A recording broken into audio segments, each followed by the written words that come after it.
आप सुन रहे हैं अरविंद मेहता की आवाज।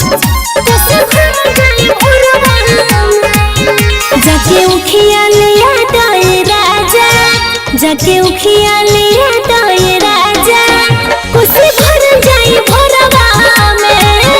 जाके उखिया लिया दाए राजा, खुशी भर जाई भोरवा में।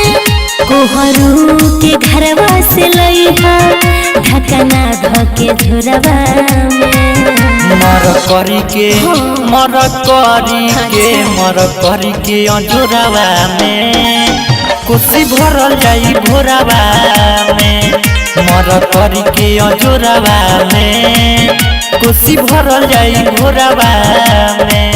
छठी माई के गीतिया तू गई हो चल होने असुरवा में। मर करी के अंजुरवा में खुशी भरल जाई भोरवा में। मर करी के अंजुरवा में खुशी भरल जाई भोरवा में। चल ना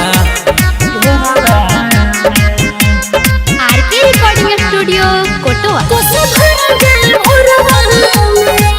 मर करी के अंजुरवा में। बोला बोला छठी मैया की।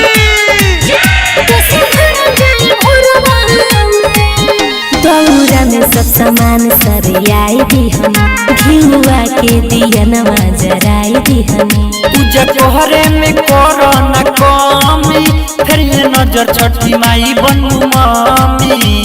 बुझल सब कोई तैयारी कबू आई है दुआरे रूपल बाहरी कावना ओरवा में। मर करी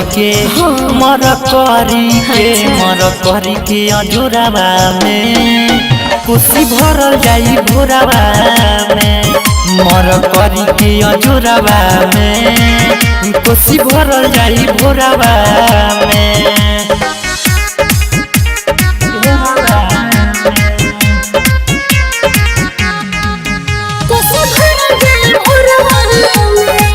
मर करी के अंजुरवा में। प्यार से बोली छठी मैया की।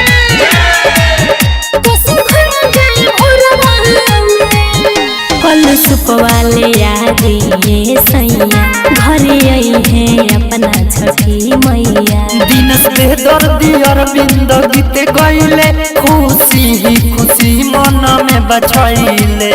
ठीक है बा कोइले बानी हम आस मैया पर विश्वास पैसा भरी हमरा सरिया के कोरवा में। मर करी के अंजुरवा में खुशी भरल जाई भोरवा